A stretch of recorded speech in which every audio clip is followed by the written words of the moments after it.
Good morning. Good morning. We are extremely pleased that you are here. It is good to come together for the purpose of co-creating. Do you agree? Yes.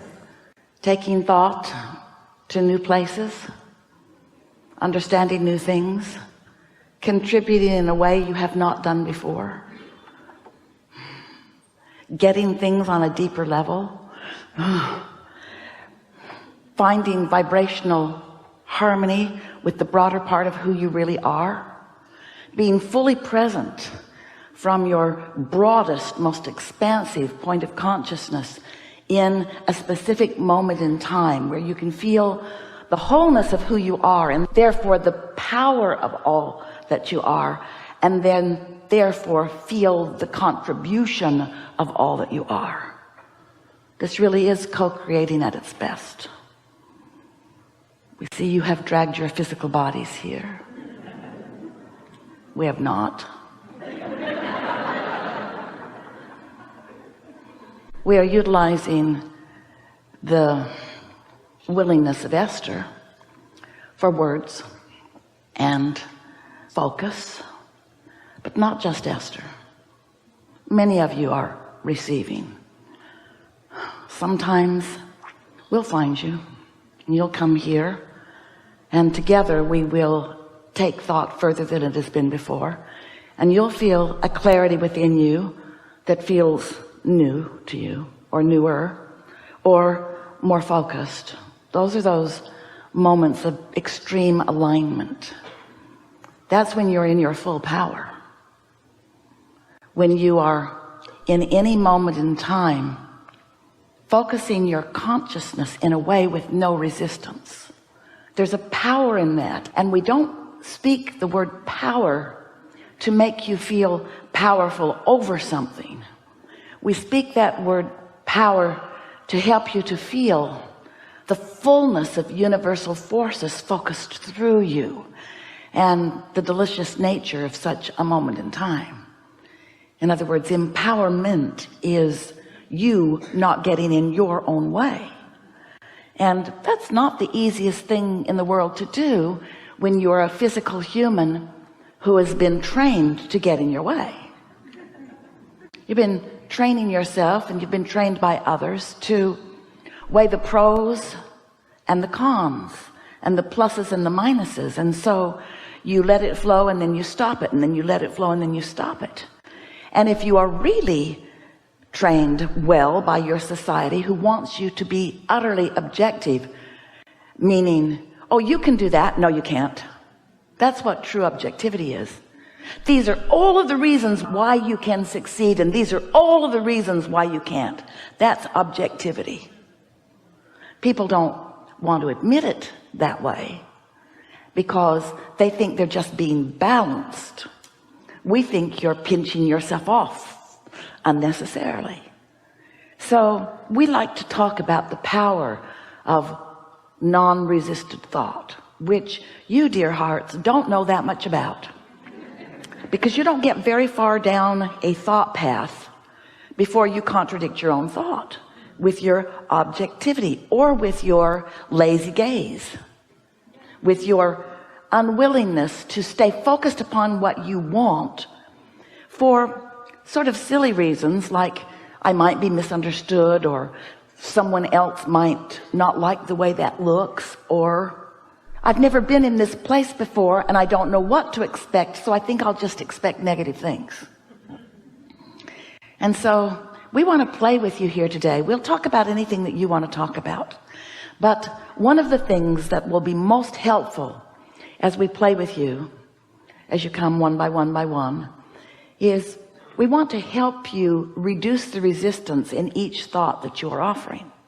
Now, sometimes you don't have resistance in a thought, and those subjects in which you don't have much resistance, for the most part, you also don't care that much about. That's why you have less resistance.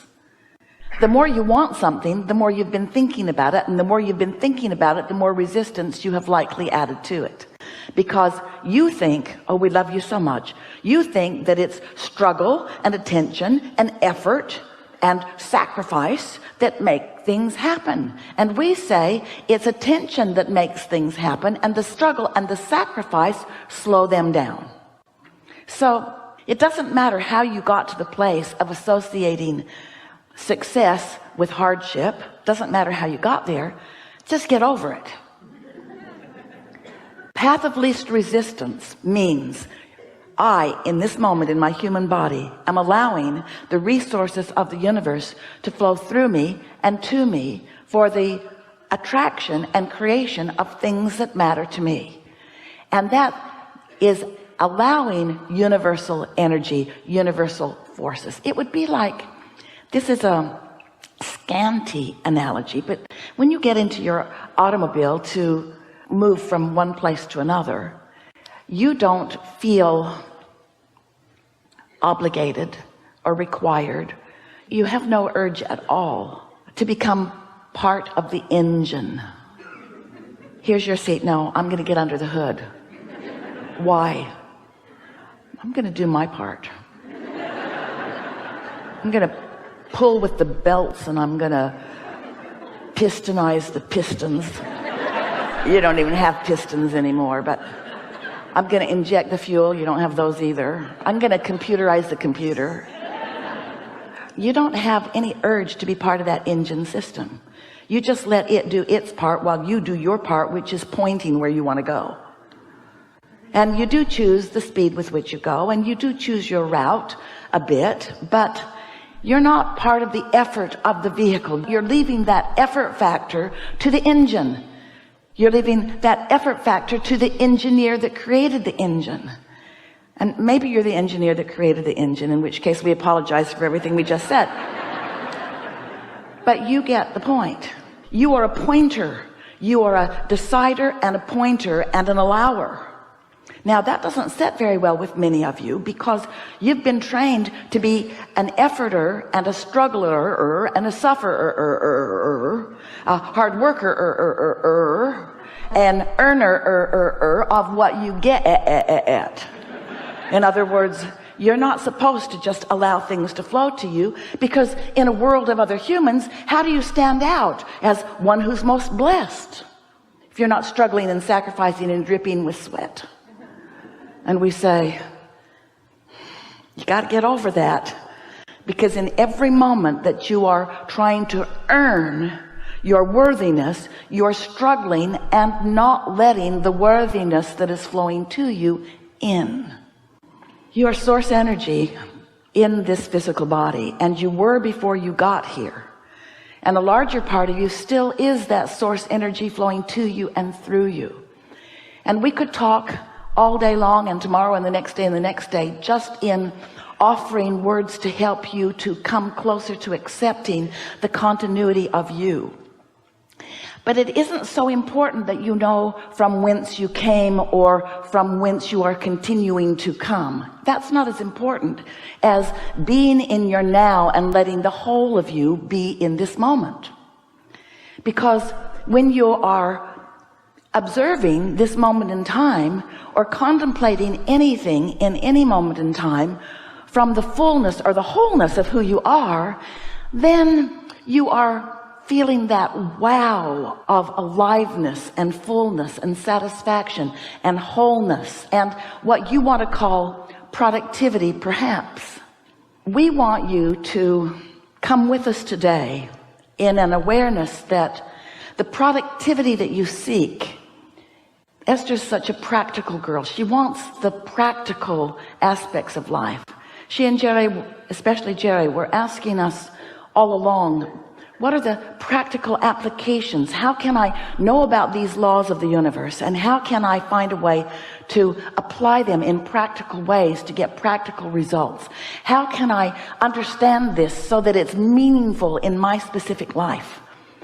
That's what Jerry summoned for you, and it's what we want you to come to understand. But we want you to think of this practicality in a different way.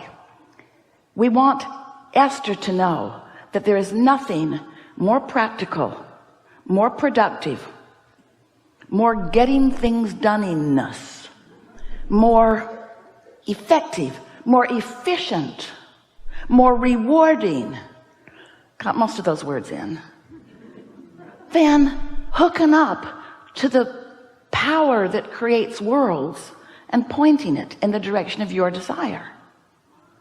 If you could give up the effort that you apply in earning your connection and just accept you're connected, and then stop unplugging with negative thought or negative words or negative commentary, negative judgments, negative comparisons, if you could just hook up and point, you would discover how blessed you are. You would discover how important you are. You would discover how on the leading edge of creation you are, right where you said you wanted to be, right where you belong, doing what you want to do.